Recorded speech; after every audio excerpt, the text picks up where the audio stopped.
milhões, não têm capacidade de perceber em si mesmo o desejo que tem de viver nesse caos. Porque quem elege esse governador atual de São Paulo, quem elege o governador do Rio de Janeiro era o vice do outro, que saiu do governo corrido por corrupção. Que era um juiz, né? Que era um juiz.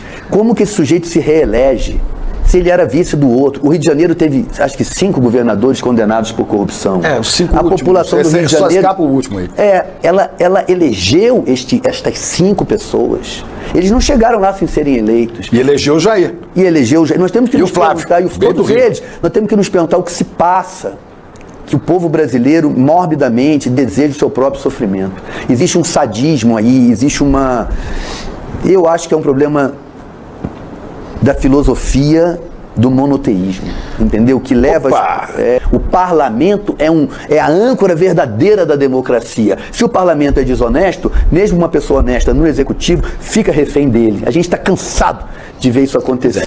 E você se define hoje como um cara de extrema esquerda. Muita gente se arrepia. Extrema esquerda, então o que é? Ele é um guerrilheiro? É um radical? O que é extrema esquerda? Você sempre foi de esquerda para depois virar extrema esquerda? Conta essa história pra gente. Não, eu sou de extrema esquerda porque houve um ataque tão covarde às ideias de esquerda que a gente, então eu vou lá para o meu extremo. Se vocês estão achando que a minha razoabilidade não é suficiente, eu vou lá para o meu extremo. Eu diria que a extrema esquerda é defender o equilíbrio entre o bem comum e o bem particular. Ser de esquerda, no fundo, é considerar que há certos bens da humanidade que são inevitavelmente coletivos. O saber, por exemplo. Quem é que descobriu toda essa matemática que a gente aprende na escola? A história. Quantos historiadores trabalharam para a gente hoje ter livros de história? A literatura. A quem pertence esse saber? A quem pode pagar por ele? Não. Esse é um saber que pertence à totalidade da humanidade. Então me parece óbvio que ele tem que ser oferecido e garantido à totalidade da humanidade. Não pode uma pessoa nascer rica, como me aconteceu, e aí eu ter a oportunidade de estudar, e o garoto que nasceu no mesmo dia, no mesmo ano que eu, no mesmo lugar, mas numa família que é herdeira da escravidão brasileira. Porque é preto, né?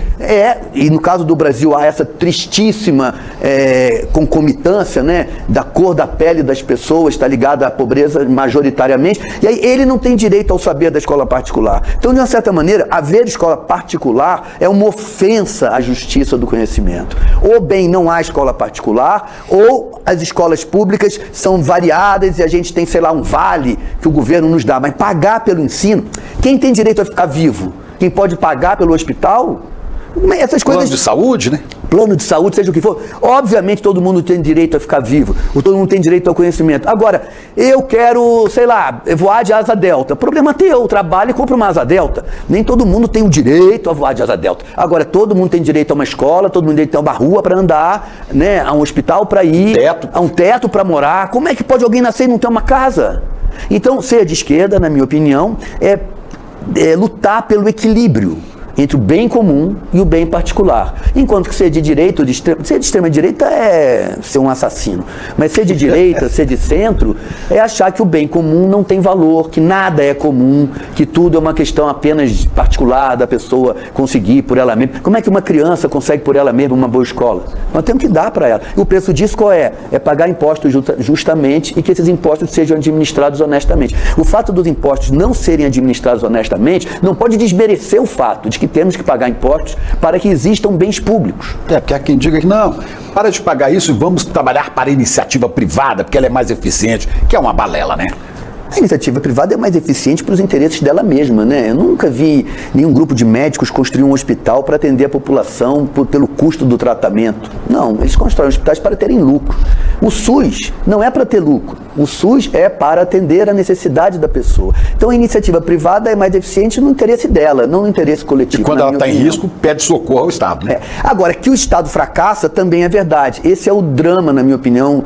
Eu falo isso, o que desmoraliza os pensamentos de esquerda é a corrupção feitas em nome de ideologias de esquerda, que também temos que admitir, não é pouca. O que estamos vivendo na Nicarágua, por exemplo, eu sou da juventude, na minha juventude, aquela revolução sandinista era uma coisa que a gente comemorou com uma libertação imensa. Que grande susto ver aquilo se transformar num regime extremamente autoritário hoje em dia, pelo menos pelo que me chega, pelo que eu consigo saber. A Venezuela, por mais que seja muito complexa a questão lá, nenhuma ditadura me convence que é pelo bem do povo, Chico. Eu acho que toda ditadura é pelo bem do ditador. E o grupo que é o ditador se associa, sabe? Então, as ideologias de esquerda ficam muito maculadas, muito difíceis de serem defendidas diante de certos fatos que realmente são verdadeiros. Quer dizer, há muita criminalidade feita em nome do bem do povo. Mas pela direita, mais ainda. Então, como eu costumo dizer, eu acho, nós ainda não conhecemos a justiça social. Mas você é de uma família de alguma posse, de uma família rica. Rica. E por que você foi? Como é que você virou um cara de esquerda? Meu e agora pai, minha mãe, meu avô, todo mundo na minha família era de esquerda. Eram contra Salazar? Porque não, era absolutamente, eram democratas, mas eram pessoas razoáveis. Na minha família eu fui educado de uma maneira, eu acredito, bastante razoável. Não havia dogmatismos, não havia absolutismo, não havia negacionismos. Quer dizer, as revoluções africanas, por exemplo, que libertaram as colônias.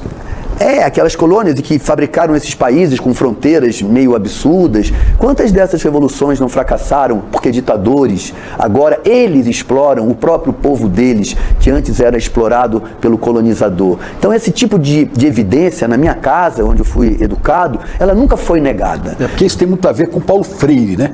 Da pedagogia do oprimido. Sim, esse é um pensador fundamental, né? Pois é, o oprimido carrega em si o gene do opressor. E se ele consegue ascender na escala social, provavelmente ele vai administrar os outros como ele viu, porque ele aprendeu isso. Ele vai se tornar opressor. Né? Sem botar o dedo na cara de ninguém, mas a pessoa que sai da pobreza, a pedagogia do oprimido, eu li aquilo tudo. Quando você sai da pobreza e você ascende para o mundo da riqueza, você ascende para o mundo que produz pobreza. Claro. É muito complicado, não estou julgando as pessoas, pelo amor de Deus. Agora, é muito complicado você ascender para o mundo que produz o que ontem era a tua vida.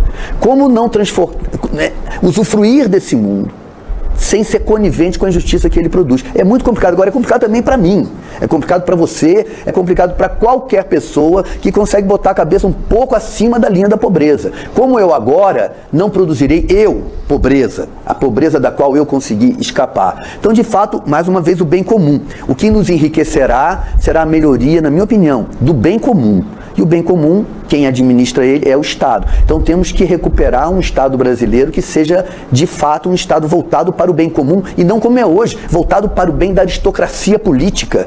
Que a classe política hoje em dia está infestada de um sem número de pessoas que não tem nenhum interesse no bem comum e que aquilo é para eles uma escada social. O sujeito entra ali, que tem de gente que agora quer ser vereador, só na cara da pessoa. Do Chico Anísio? Eu quero me dar bem. Tem uma grande época da televisão em que o Chico Anísio teve a liberdade de fazer esse personagem. Quem hoje tem na TV aberta? Duvido. Pois é, você falou importante para esse fundamental, primeiro bem para ser distribuído, é da educação mesmo, né?